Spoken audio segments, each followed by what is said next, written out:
Greetings, fellow travelers. I bring you tidings from the wondrous world of Abeir-Toril, a realm of magic and adventure. This land is a rich tapestry of cultures, creatures, and ancient mysteries waiting to be uncovered. Whether you are a wizard seeking knowledge, a warrior seeking glory, or simply a curious wanderer, Abeir-Toril has something to offer you. The heart of the world is the land of Faerûn, a place of rolling hills and verdant forests, dotted with bustling cities and ancient ruins. Here, you will find races of all kinds, from humans and elves to dwarves and dragonborn, each with their own rich history and traditions. The great cities of Waterdeep, Neverwinter, and Baldur's Gate are hubs of commerce and culture, where magic and technology meet to create a vibrant and diverse society. Beyond Faerûn lies the elemental planes of air, earth, fire, and water, each one a manifestation of elemental energy. These realms are home to elemental creatures such as air elementals, earth elementals, fire elementals, and water elementals, who wield the power of their respective elements with great skill. And then there are the Underdark and the Plane of Shadow, or Shadowfell, where the forces of evil and darkness hold sway. Here you will find all manner of horrors, from mind flayers and beholders to demons and devils, who seek to dominate and enslave all who cross their path. But fear not, for Abeir-Toril is also home to great heroes and champions who stand against the forces of evil and protect the realm from those who would do it harm. Whether you seek to join their ranks or strike out on your own, you will find a wealth of adventure and excitement waiting for you in this magical land. So pack your spell components, sharpen your blade, and make ready for the journey of a lifetime. The wonders of Abeir-Toril await. Before we get started, a little reminder to like, subscribe, and hit the bell for notifications as new tabletop travel guide videos are released. Also, I have a Patreon link in the description below if you enjoy the content and have been able to use information in these videos to aid you in your own games. Showing your support there will grant you Discord access, as well as keep me motivated to continue releasing videos and improving on them for your enjoyment. Thank you. In this episode of Tabletop Travel Guide, I'll cover the world of Abeir-Toril and its continents at a high level. In later episodes, we'll get into more and more details as we delve into each continent, province, and city and town. If you have ever played Dungeons & Dragons, or any of the old BioWare games of the past, chances are you are at least somewhat familiar with the Forgotten Realms campaign setting. The Forgotten Realms campaign setting originates from the imaginations of Ed Greenwood and Jeff Grubb. The primary world that most GMs and players become accustomed to as they begin and continue to play Dungeons & Dragons is called Abeir-Toril. It is one of many worlds that appeared after Ao created realm space out of the Phlogiston, otherwise known as the Flow, or the Rainbow Ocean, that exists in the space between the crystal spheres of the prime material plane. The name Abeir-Toril was the name of the planet that existed prior to minus 31,000 Dale Reckoning, at which time Ao sundered it into two worlds, Abeir and Toril. This event was known as the Tearfall, or more commonly the Sundering. The name is archaic, meaning cradle of life in an extinct and forgotten language. The world most adventurers are going to be familiar with is Toril. Toril is an Earth-sized planet with a circumference of roughly 40,000 kilometers. It has a single moon known to the inhabitants as Selûne. It is the third of 8 planets that orbit a single sun.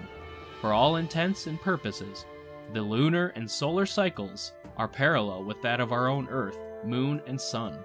A day consists of 24 hours, a year is 365 days, and a full moon occurs every 30 days. One thing that sets Toril apart from our own solar system that is actually pretty unique are the celestial shards that trail behind Selûne, a substantial distance as it orbits Toril, called the Tears of Selûne. Some believe them to be simple debris, asteroids knocked from Selûne, but the truth was that the Tears were the result of a magic-fueled weapon created by Dragonkind to destroy the King Killer star. They missed their target when they fired it, striking Selûne instead. The night sky viewed from the surface of Toril actually has a somewhat breathtaking assortment of celestial objects. Depending on where you are and time of year, you may have the ability to view a combination of the other planets that also orbit the sun. There is Anadia, a small amber-colored orb with green poles. Kaliar, a gas giant, the color of which depends on the preferred source. The second edition Forgotten Realms campaign setting describes it as a green-looking planet, while the third edition campaign setting describes it as a gray-white sphere. Carpri, appearing as a large star, but as a sapphire ball with white caps when viewed through magical means. Chandos, an oceanic world, described in 2nd edition campaign setting as a blue-colored planet, but in 3rd edition, appearing as a greenish-brown smudge that may change colors over time. Glyph, a gorgeous gray-colored, ringed planet, like that of Saturn. Garden, described as odd-appearing in the 2nd edition campaign setting, but in Realm Space by Dale Hansen, it is described as a series of earthy masses connected together by a massive plant, which when spotted appeared as a tiny green speck from Toril. Then there is Hekatha, appearing as a crystalline glimmer of white, consisting of a flat disc shape of water, with a single mountain in the center always pointing at the sun. Refocusing back on Toril, there are various continents and islands on the face of the world.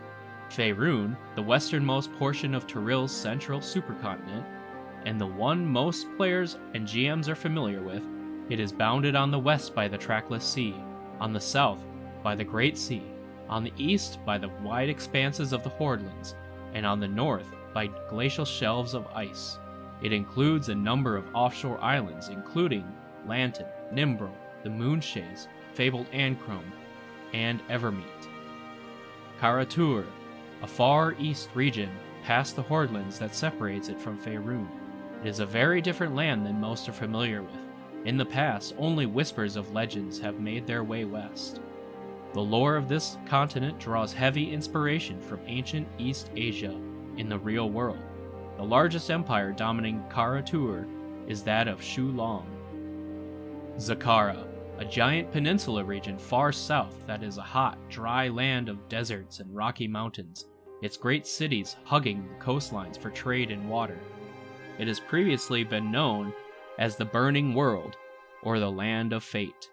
The arid biome would at first seem to be related to that of the deserts of Anauroch in Faerun, and indeed there may be some long-distance magical connection, but the Land of Fate is a solid culture that keeps itself separated from the barbarian north. One may find parallels of this continent with that of the Middle Eastern countries of the real world. Maztica, referred by its inhabitants as the True World, is a large continent west of Faerun, a land of jungles and untouched thick forests. During the spell plague of 1385 Dale Reckoning, unfortunately it was sent to the world of Abeir, but was later returned to Toril during the Second Sundering around 1486 Dale Reckoning. The cultures and architecture of this land would lead one to find similarities with Aztec and Mayan cultures of the real world in the past. Hordlands, also known as the Endless Wastes, was once part of the Empire of Imiskar, populated by horseman tribes like Tweegans. Many different tribes of humanoids inhabit the Endless Wastes. It is bordered on the west by the nations of Narfel, Rashomon, and Thay. The region is mostly a landscape of steppes, mountains, and subarctic forests, cold deserts, glaciers, tundra, and seas. A series of marker stones cut through the Hordlands, leading from waterhole to waterhole. This route is the only marked pathway between Faerun and Kara-tur. So far, Toril has seen 5 different eras. The Dawn Ages lasted from minus 30,000 Dale Reckoning to minus 24,000 Dale Reckoning, until after empires of old disappeared from Toril, later occupied by giants and dragons. The constant war for land in Faerun is what ultimately shaped the great kingdoms and empires. The First Flowering, a period of history between minus 24,000 Dale Reckoning and minus 12,000 Dale Reckoning. Elves split into 5 major realms and cast a ritual now known as the Sundering, which created the Isle of Evermeet, but also resulted in widespread destruction, altering much of the world. The founding time between minus 12,000 Dale Reckoning to minus 3,000 Dale Reckoning, when humanoid civilizations began to rise after the Elf Wars, giants and dragons had ceased to loom over everyone.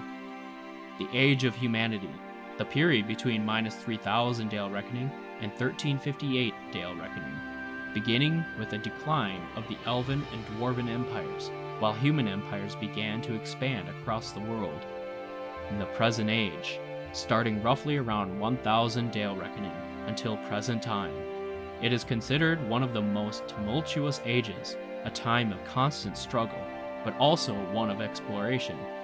The time of troubles occurred in 1358 Dale Reckoning, the Spell Plague occurred in 1385 Dale Reckoning, and then there was a second sundering during the 1480s Dale Reckoning. In further episodes of this series, we will begin diving into each of the individual continents, and then further down to each individual city. It will definitely take some time to explore each of these locations. I hope you'll all join me as we discover more lore about this world and what makes it unique. This is my first video in what I hope will be many videos like it that will explore the lands of the worlds that many of us have set our campaigns. There is so much to talk about and lore to discover. As a game master myself, I find understanding more about the places my players visit, pass through, see in the distance, or even hear about gives me inspiration to help bring the world to life for the players. I hope you found this video entertaining, learned something along the way, and perhaps may even be able to use some of this information when describing things to your players that will help make their adventure a more immersive experience. Again, please like, subscribe, and hit the bell notification so you won't miss the next videos as they land. Until our paths cross again, may your travels be filled with wonder and magic.